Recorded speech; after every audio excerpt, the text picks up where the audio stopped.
সোমনগর গ্রামে রাজু ডিম বিক্রি করত। ঠান্ডা হওয়ার কারণে গ্রাহকদের লাইন লেগে যেত। প্রত্যেক বছর ও শীতকাল আসার অপেক্ষা করত। নিউ ইয়ারের সময় এসে গেছিল। আজ রাজু লোকেদের গরম গরম অমলেট আর ডিম ফ্রাই করে খাওয়াচ্ছিল। কিন্তু প্রত্যেকবার গ্রাহকরা রাজুর দোকানে অমলেট খেয়ে খেয়ে বিরক্ত হয়ে গেছিল। ওরা কিছু নতুন চাইছিল। শুরুর দিনে বিক্রিও হলো, তারপর কিছুদিন পর বিক্রি অত আর হচ্ছিল না। এখন রাজুর দোকানে ডিম নিতে আর বেশি কেউ আসতো না।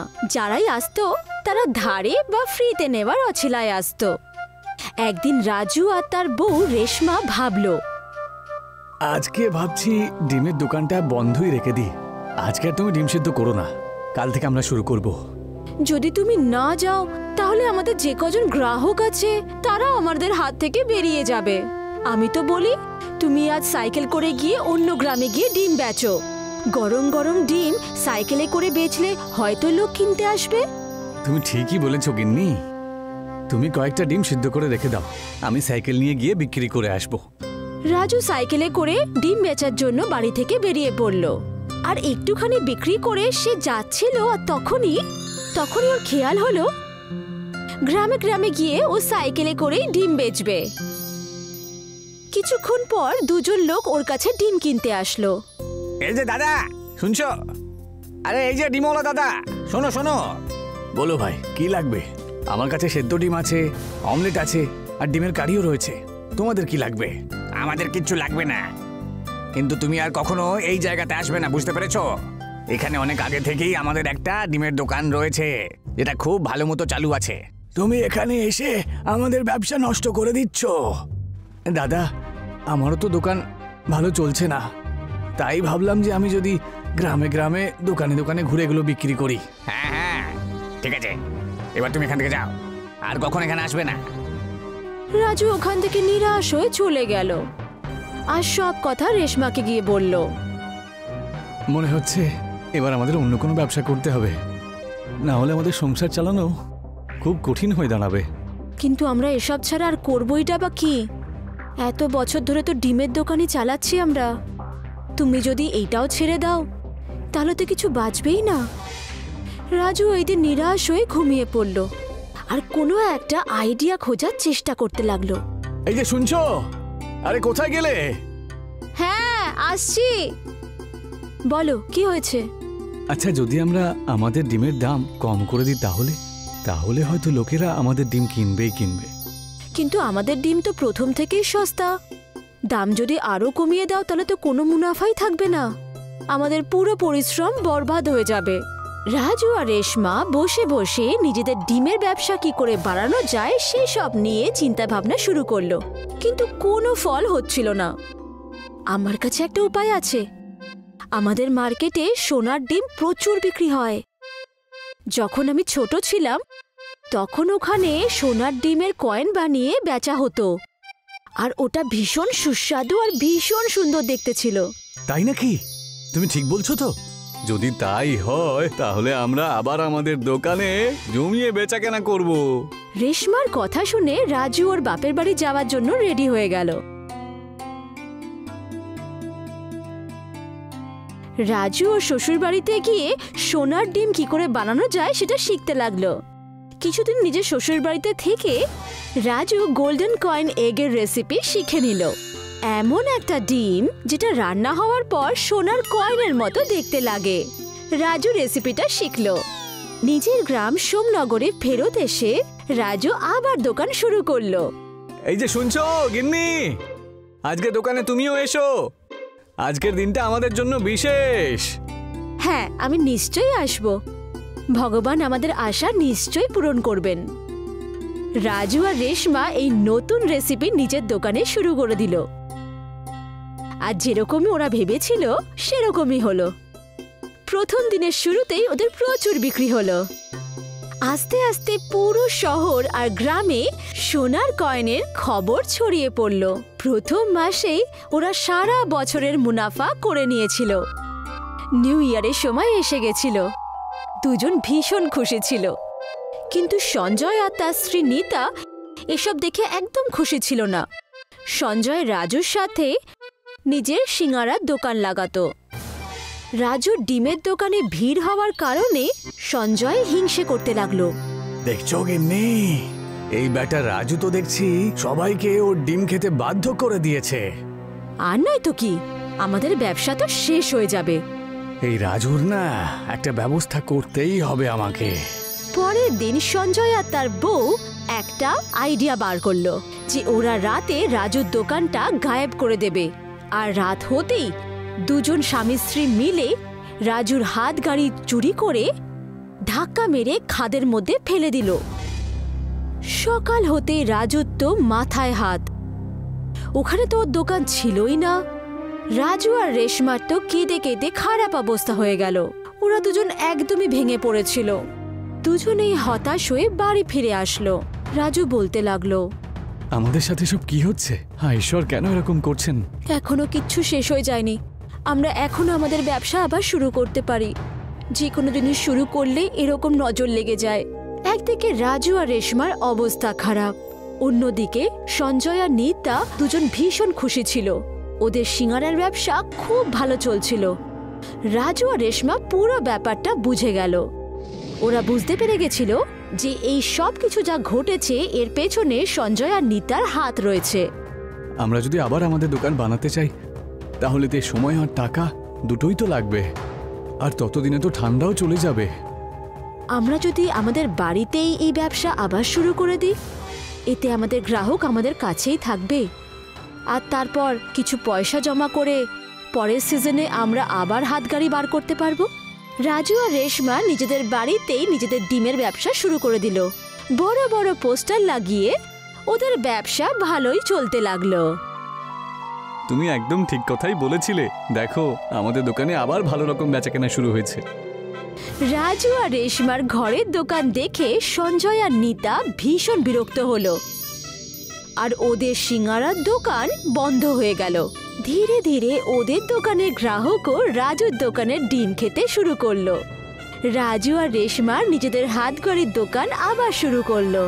দেখতেই দেখতে ওদের গোল্ডেন কয়েন এগস পুরো শহরে ফেমাস হয়ে গেল। এক গ্রামে সুখা আর লম্বু দুই ভাই থাকতো, কিন্তু দুজনের মধ্যে একদম মিলমিশ ছিল না। দুজনেরই মনে হতো যে ওরা কেউ একে অপরের ভালো চায় না। সেই জন্য দুজনের মধ্যে প্রায় দিন ঝগড়াঝাটি হতে থাকতো। ওদের মা ওদের বোঝাতো, কিন্তু ওরা দুজন ওদের মায়ের কথা শুনতো না আর চতুরের সুযোগ নিত। প্রায় দিন দুজনে নিজেদের কাজ বদলাতো।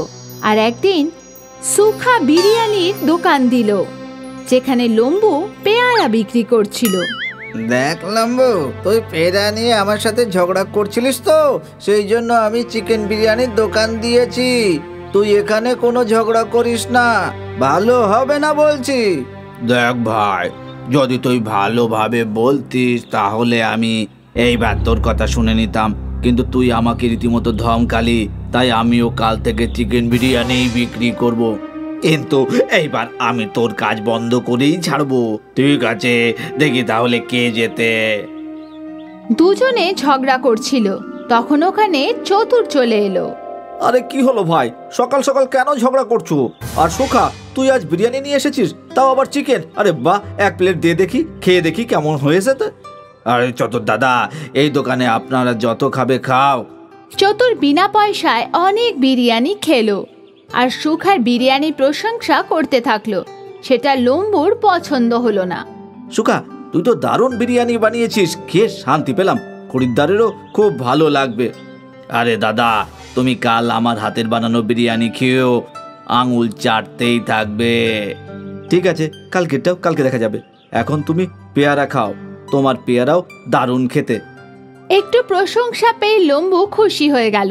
চতুর বিনা পয়সায় পেয়ারা পেয়ে গেল। সুখা সারাদিন ধরে বিরিয়ানি 50 টাকা প্লেট বিক্রি করলো আর ভালো রোজগার করলো। এটা দেখে ওর ভালো লাগছিল না। বিকেলে দুজন ভাই নিজেদের বাড়ি ফিরে এলো।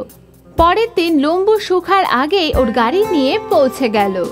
ও বোর্ডে লিখে দিল যে চিকেন বিরিয়ানি 40 টাকা প্লেট। কিছুক্ষণ পরে ওখানে সুখাও চলে এলো। পাগল, এত কমে বিরিয়ানি বিক্রি করছিস? আজ আমি দেখবো যে তুই কিভাবে তোর বিরিয়ানি বিক্রি করিস।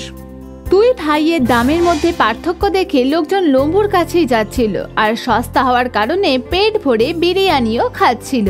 এটা দেখে সুখাও বিরিয়ানি সস্তা করার কথা ভাবলো। আরও 50 টাকার বদলে 40 টাকা লিখে দিল। এখন দুই ভাই সমানভাবে টক্কর দিচ্ছিল আর বিরিয়ানি বিক্রি করে বিকেলে বাড়ি ফিরে আসে। আমি শুনেছি তোমরা দুজন আজও নিজেদের লোকসান করে এসেছো। মা, ও আমাকে ধমকি দিয়েছিল আর এখন আমি ওর কাজ বন্ধ করেই ছাড়বো। মা, যখন তুমি কিছু জানো না তখন কিছুই বলতে যেও না তুমি। ঠিক আছে, এবার থেকে আমি কিচ্ছু বলবো না। তোমরা দুজন যা ইচ্ছে হয় তাই করো। একদিন সকাল সকাল চতুর সুখার সাথে দেখা করতে এলো। আরে এসো চতুর দাদা, বসো। আরে আমি তো তোমার নিজের মনে করি, সেই জন্য ব্যবসার কয়েকটা জিনিস শেখাতে এসেছি। দাদা, এখনো অবধি তো তোমার কথা শুনেই ব্যবসা করছি গো। এবার থেকে 5 টাকায় বিরিয়ানি বিক্রি করা শুরু করো। 5 টাকায় তো চিকেনের দামই উঠবে না গো। তুই তো তোর ভাইকে হারাতে চাস, তাই না?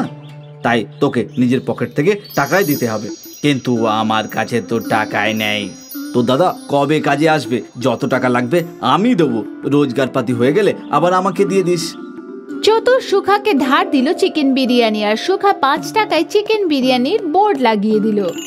ওর সামনে লাইন লেগে গেল আর লোকজন টোকেন দিয়ে বিরিয়ানি নেয়ার অপেক্ষা করছিল।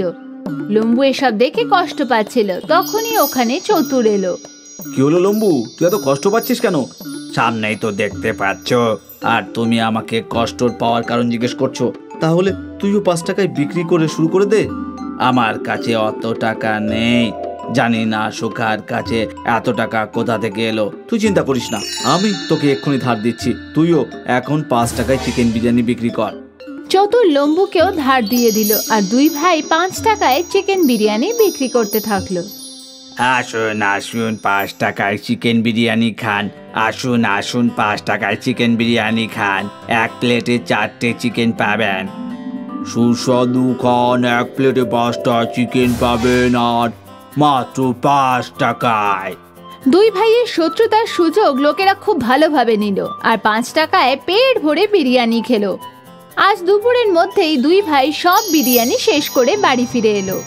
কত রোজগার হলো আজকে? সুখার লম্বু মাকে সব সত্যি বলে দিল। আচ্ছা, তাহলে তোমাদের দুজনের চতুর টাকা দিয়েছিল। এখন তোমরা নিজেরাই ভাবো যে ও কি চায়। মা, আমায় ক্ষমা করে দাও। হ্যাঁ মা, আমাদের আজ থেকে আর কোনো রকম ঝগড়া করব না। আমরা যত ঝগড়া করব তত অন্য লোকেরা সুযোগ নেবে।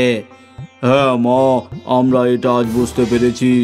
এখন আমরা দুজনে মিলে কাজ করব আর চতুরকে মজা শেখাবো। দুই ভাই একটা গাড়িতেই বিরিয়ানি রাখলো আর বোর্ডে লিখলো লম্বু সুখার চিকেন বিরিয়ানি। পরের দিন ওরা দুজন চলে এলো। যখন চতুর পরের দিন গিয়ে দেখলো তো অবাক হয়ে গেল। ওই মিলমিশ দেখে ওখান থেকে দূরে পালিয়ে যাওয়াটাই ঠিক মনে করলো। বন্ধুরা, এর থেকে আমরা শিক্ষা পাই যে আমাদের মিলেমিশে থাকা উচিত, নয়তো অন্য কেউ এই সুযোগ নিয়ে চলে যাবে। আর পাশাপাশি এরকম লোকের কাছ থেকে সামনে থাকা উচিত, নয়তো কিছুদিনের মধ্যেই ডুবে যাবে। লক্ষণপুর গ্রামে ছতন সিং নিজের স্ত্রী আর বাচ্চার সাথে বাস করত। ছতন সিং এর একটি বড় মেয়ে স্বাতি পড়াশোনায় খুব ভালো ছিল। ব্যাস, স্বাতির বিয়েটা হয়ে যাক, তাহলেই আমার মাথা থেকে অনেক চিন্তা কমে যাবে।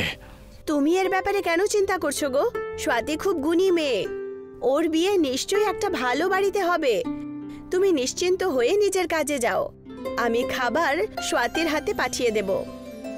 ছতন সিং একটা মুদিখানা দোকানে কাজ করত আর সব সময় নিজের মালিকের কাছ থেকে খোঁটা শুনতো আর গ্রাহকদের কাছ থেকে কথা শুনতো। আমাকে 1 কেজি বাসমতি চাল দিয়ে দেবেন। আজকে বাড়িতে বিরিয়ানি বানাবো। আরে বাহ মা, বাহ, খুব ভালো কথা বলেছো। 1 কিলো বাসমতি চাল পুরো 200 টাকা কেজি। টাকা দিন তো। 200 টাকা? তোমার কি মাথা খারাপ হয়ে গেছে নাকি? 200 টাকা চালের দাম কি করে হবে? আশেপাশে দোকানে তো 120 টাকা কিলো। আসলে ব্যাপারটা হলো মা, এই সমস্ত দাম তো আমার মালিকই ঠিক করেছেন। আমি যদি এর থেকে কম দামে বিক্রি করি তাহলে আমাকে অনেক কথা শুনতে হয়। ওদেরকে বলুন যে এখন থেকে আপনার এই নোংরা দোকানে আমি আর আসবো না। আর সবাইকে নাও করে দেব যে আর অন্য কেউ যেন এই দোকানে না আসে। ওই মহিলাটি রাগ করে দোকান থেকে চলে যায়। এরই মধ্যে ছতন সিং এর মালিক ওখানে চলে আসে, যে এই সমস্ত কথা শুনতে পায়। আর ছতন সিংকে রাগ করে সে বলে, আরে তুমি একটা অপদার্থ, তোমার দ্বারা কিচ্ছু হবে না, তোমাকে এক্ষুনি আমি বের করে দিচ্ছি কাজ থেকে। মালিক, এটা আপনি কি কথা বলছেন মালিক? আমি আপনার এখানে 20 বছর ধরে কাজ করছি, এমন করবেন না। একটা গ্রাহককে তুমি সামলে রাখতে পারো না, যাও এখান থেকে, বিদায় হও, এক্ষুনি দূর হও। জানি না তুমি কি করতে পারবে, আর কখনো আমাকে তোমার মুখটা দেখতে যেন না হয়। ছতন সিং ওখান থেকে চলেই যাচ্ছিল, তখন সোয়াতি টিফিনের ডাব্বাটা নিয়ে রাস্তায় বাবার সাথে দেখা করে। আর বাবাকে অসহায় দেখে সে বলে, কি হয়েছে বাবা, তোমাকে এত চিন্তিত লাগছে যে? আর এইভাবে এত রোদে কোথায় যাচ্ছ? আমি আর কি বলি মা তোমাকে, আমার কপালটাই পোড়া কপাল। তোমার বিয়েটা আমি দিতে চাই, কিন্তু সবসময় কিছু না কিছু কষ্ট আমাকে সহ্যই করতে হয়। কিন্তু হয়েছেটা কি? তুমি এত টেনশনে আছো। যদি তুমি এত টেনশন করো তাহলে তোমার বিপি বেড়ে যাবে, জানো তো এটা? তারপরেই ছতন সিং সমস্ত কথা মেয়েকে বলে দেয়। আর বাবার কষ্ট দেখার পরে সোয়াতি কাঁদতে শুরু করে দেয়। আরে তুমি কেন কাঁদছো মা? এসব তো আমার জন্যই হয়েছে। আমার সব বন্ধুরা বেইমানি করে কত এগিয়ে গেছে, আর আমাকে দেখ, আমি বেইমানি তো করতে পারি না, সেই জন্য কিছুই করতে পারিনি। ওরা দুজন চিন্তার মধ্যে ওখানে দাঁড়িয়েছিল, তারই মধ্যে কয়েকজন আদিবাসী ওদেরকে ঘিরে ধরে। আর সেটা দেখার পরে ওরা দুজনেই ভয় পেয়ে যায়। বাগাড় বল, বাগাড় বল, এই দুজন বাপ মেয়েকে আমাদের বাড়িতে নিয়ে চলো তো। হ্যাঁ, বাগার বলে যাই হোক, নিয়ে চলো। ছাড়ো আমাকে, ছেড়ে দাও, ছেড়ে দাও। এই ছাড়ো আমাদের, ছাড়ো বলছি, ছাড়ো, আরে ছাড়ো। ওই আদিবাসীর পুরো দলটা ওদেরকে বন্দি করে নেয় আর নিজেদের এলাকাতে নিয়ে যায়, যেখানে ছতন সিং দেখে যে সোয়াতি আর সোয়াতির মা মানে ছতন সিং এর স্ত্রী আগে থেকে ওখানে বেঁধে রাখা হয়েছে।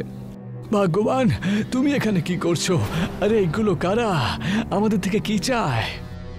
আমি বাড়ি থেকে বাইরে বাজারের দিকে রেশন নিতে যাচ্ছিলাম, ভাবলাম বিরিয়ানি বানাবো, আর ওরা আমাকে অপহরণ করলো। জানি না ওরা আমাদের কাছে কি চায়। আমাদেরকে বন্দি করে কেন রেখেছো? আমাদের পরিবার খুবই কষ্ট পাচ্ছে, আমাদেরকে ছেড়ে দাও। কি চাও আমাদের থেকে? তুমি তো ছতন সিং তাই না, যে উল্টো হয়ে জন্ম নিয়েছিল? আর সেই ছতন সিংই তো যে কোনোদিনও কোনো চুরির কাজ করেনি। আগে আমি সেই ছতন সিং, কিন্তু তুমি আমার নাম আর এইসব কথা জানলে কি করে? তুমি কে বলো তো? আরে তুমি আমার কথা বাদ দাও, এই পাথরটাকে দেখতে পাচ্ছ? এই পাথরটা নিয়ে আমি কি করব? আরে এই পাথর থেকে তোমাকে 10 বার ঝাঁপ দিতে হবে। যদি তুমি এতে সফল হও তাহলে আমি তোমাকে একটা উপহার দেব। তাহলে কি তুমি আমার পরিবারকে ছেড়ে দেবে? আরে আমি তোমায় কথা দিচ্ছি। ওই আদিবাসীরা প্রধানের কথা মতো ছতন সিংকে ছেড়ে দেয়, আর ছতন সিং ওই বড় পাথরের ওপরে ঝাঁপ দিতে শুরু করে নেয়। যেই 10 বার ছতন সিং এর পূরণ হয়ে যায়, ওই পাথরটা একটা সুন্দর ছেলেতে পাল্টে যায়। ওই ছেলেটাকে দেখার পরে সমস্ত আদিবাসীরা আনন্দে আত্মহারা হয়ে ওঠে। আমার ছেলে ফিরে এসেছে, ধন্যবাদ তোমাকে। বাগার বল মহারাজের জয় হোক। আমি সব সময় তোমাদেরকে ভালোবাসবো। এই না হলে কথা, লাল্লান ভাই ফিরে এসেছে। আরে এইসব কি বলো তো, কেউ আমাকে একটু ঠিক করে বলবে? চুরি আর অভিশাপের কারণেই তো আমার ছেলে পাথরের হয়ে গিয়েছিল। যে অভিশাপ থেকে তখনই মুক্ত পেত যখন কোনো উল্টো জন্ম নেওয়া মানুষ, যে সৎ হোক ভালো হোক, ওই পাথরের ওপর 10 বার ঝাঁপ দিলে তাহলে ঠিক হতো। সেটা তুমিই আজকে করেছো। গত 2 বছর ধরে আমি কতজনকে এখানে নিয়ে এসেছি বাবা। তোমার কাজ যদি হয়ে যায় তাহলে আমরা কি এখান থেকে যাব? আমার পরিবার আগে থেকেই এত চিন্তিত, আর তুমি আরো বড় তামাশা করছো। ছাড়ো আমাদেরকে এখন। আরে এত সহজে তো যেতে দেব না, আগে উপহারটা তো নিয়ে যাও। ওই আদিবাসী প্রধান নিজেদের লোককে ইশারা করে। ওখান থেকে ওরা একটা চকচকে হ্যান্ডপাম্প নিয়ে চলে আসে। তুমি আমাদের এত কষ্ট দিলে একটা হ্যান্ডপাম্পের জন্য? আরে এটা কোনো সাধারণ হ্যান্ডপাম্প নয়, এটা হলো চমৎকারী হ্যান্ডপাম্প। যখন তোমরা এটা চালাবে তখন এর মধ্যে থেকে তোমাদের মনের ইচ্ছে মতো জিনিস বেরিয়ে আসবে। আচ্ছা তাই নাকি? আর এটা তুমি আমাকে দিচ্ছ? হ্যাঁ, তুমি আমার জন্য এত বড় উপকার করলে, আমার ছেলেকে ফিরিয়ে নিয়ে এসেছো। কিন্তু এই হ্যান্ড পাম্পের ব্যবহার কি করে করব? আর এতে হবেই বা কি? এই হ্যান্ড পাম্পটা নিয়ে গিয়ে একটা সুরক্ষিত জায়গায় রেখে দিও, আর এর ওপরে খানিকটা জল ছিটিয়ে দিও। যখনই হ্যান্ড পাম্প চালাবে তোমরা, ওর ভেতর থেকে তোমার মনের পছন্দের জিনিস বেরিয়ে আসবে। ওই আদিবাসী থেকে ছতন সিং এর পরিবার হ্যান্ড পাম্পটা নিয়ে আসে, তারপর ওখান থেকে চলে যায়। ছতন সিং নিজের বাড়ির উঠোনে হ্যান্ড পাম্পটা বসিয়ে দেয়। স্বাতি এক গ্লাসে জল নিয়ে এসে ছতন সিংকে দেয়। তাহলে দেরি আর কিসের? তুমি হ্যান্ড পাম্পটা চালিয়ে দাও, কিছু না কিছু তো ভালোই হবে। ছতন সিং যেই ওই কলের মধ্যে জল দেয়, তখনই ওর ভেতর থেকে বিরিয়ানি বেরিয়ে আসে, জাদুই হ্যান্ড পাম্পের বিরিয়ানি, যেটা দেখার পরে ওরা অবাক হয়ে যায়। বাবা, এই দেখো, হ্যান্ড পাম্প থেকে বিরিয়ানি বেরোচ্ছে। এর মানে হলো ওই আদিবাসীদের কথা ঠিক ছিল। হে ভগবান, তোমার অনেক অনেক ধন্যবাদ। আমরা আমাদের সমস্ত কষ্টের সমাধান পেয়ে গেছি। কেউ কি ভেবে দেখেছিল যে আমি উল্টো জন্ম নিয়েছিলাম বলে আর এত ভালো কাজ করে এসেছি বলে এত ভালো ফল পাবো আমরা? আর সেদিনের পর থেকেই একটা বড় ধাবা খোলে, যার নাম ছতন সিং হ্যান্ড পাম্প বিরিয়ানি রাখে। আর দেখতে দেখতে ছতন সিং এর সমস্ত সমাধান বেরিয়ে যায়, আর সমস্ত গ্রামে ছতন সিং এর হ্যান্ড পাম্প বিরিয়ানির খুবই নাম হয়ে যায়। একদিন ছতন সিং এর পুরনো মালিক ওর সাথে দেখা করে। এই যে দাদা, 3 দিন হয়ে গেল কিচ্ছু খাইনি, আমায় কি বিরিয়ানি খাওয়াবে? লোকের মুখে শুনেছি যে আপনি মাঝে মাঝে ফ্রিতেও খাওয়ান। যেই ছতন সিং ঘুরে দেখে, ও দেখতে পায় যে ওর পুরনো মালিকের অবস্থা ভিখারির মতন হয়ে গেছে। মালিক, আপনার এই অবস্থা কি করে হলো? আমি এক্ষুনি আপনাকে বিরিয়ানি দিচ্ছি। তুমি এত বড় লোক কি করে হয়ে গেলে? আমি সবসময় লোকেদেরকে ঠকিয়েছি তো, সেই জন্যই আজকে আমার এই অবস্থা হয়েছে। দোকান জমি সব মাটিতে মিশে গেছে আমার। যেই ছতন সিং হ্যান্ড পাম্প চালানো শুরু করে দেয়, সেখান থেকে বিরিয়ানি বেরিয়ে আসে, আর তারপরেও নিজের পুরনো মালিককে খাওয়াতে শুরু করে। আর এইভাবেই ছতন সিং সবাইকে সাহায্য করে, আর নিজের হ্যান্ড পাম্প বিরিয়ানির সাহায্যেই নিজের জীবনটা সুন্দরভাবে কাটাতে শুরু করে। আর ওর নিজের মেয়ে স্বাতির বিয়েও একটা ভালো পরিবারে করে দেয়। এক গ্রামে সুখা আর লম্বু 2 ভাই থাকতো, কিন্তু দুজনের মধ্যে একদম মিলমিশ ছিল না। দুজনেরই মনে হতো যে ওরা কেউ একে অপরের ভালো চায় না, সেই জন্য দুজনের মধ্যে প্রায় দিন ঝগড়াঝাটি হতে থাকতো। ওদের মা ওদের বোঝাতো, কিন্তু ওরা দুজন ওদের মায়ের কথা শুনতো না আর চতুরের সুযোগ নিত। প্রায় দিন দুজনে নিজেদের কাজ বদলাতো। আর একদিন সুখা বিরিয়ানির দোকান দিল, যেখানে লম্বু পেয়ারা বিক্রি করছিল। দেখ লম্বু, তুই পেয়ারা নিয়ে আমার সাথে ঝগড়া করছিলিস তো, সেই জন্য আমি চিকেন বিরিয়ানির দোকান দিয়েছি। তুই এখানে কোনো ঝগড়া করিস না, ভালো হবে না বলছি।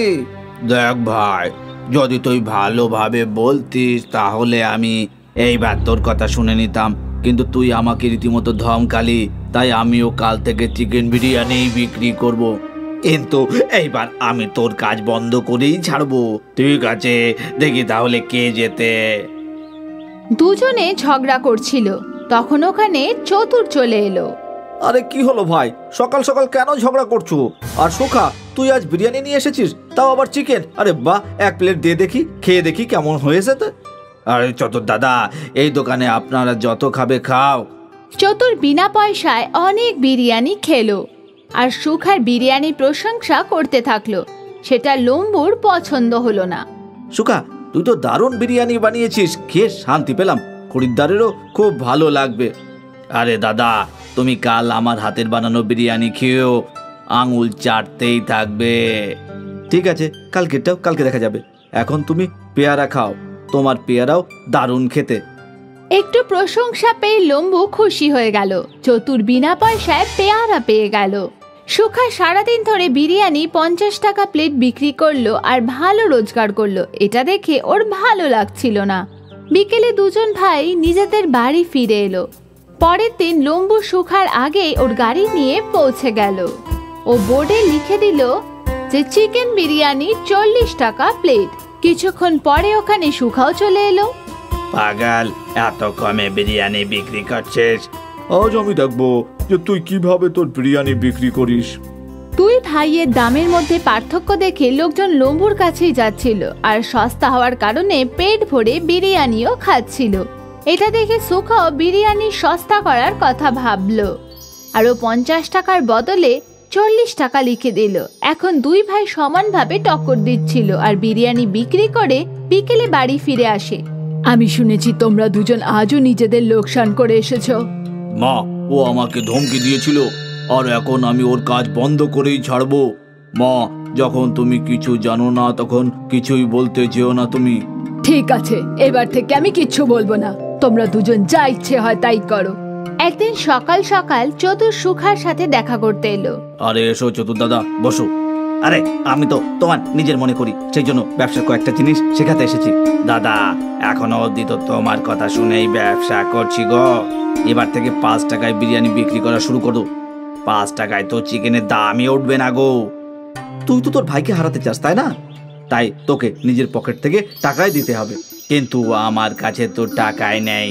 তো দাদা কবে কাজে আসবে? যত টাকা লাগবে আমি দেবো। রোজগার পাতি হয়ে গেলে আবার আমাকে দিয়ে দিস। চতুর সুখাকে ধার দিল চিকেন বিরিয়ানি আর সুখা 5 টাকায় চিকেন বিরিয়ানির বোর্ড লাগিয়ে দিল। ওর সামনে লাইন লেগে গেল আর লোকজন টোকেন নিয়ে বিরিয়ানি নেয়ার অপেক্ষা করছিল। লম্বু এসব দেখে কষ্ট পাচ্ছিল। তখনই ওখানে চতুর এলো। কি হলো লম্বু, তুই এত কষ্ট পাচ্ছিস কেন? সামনেই তো দেখতে পাচ্ছ, আর তুমি আমাকে কষ্ট পাওয়ার কারণ জিজ্ঞেস করছো। তাহলে তুইও 5 টাকায় বিক্রি করে শুরু করে দে।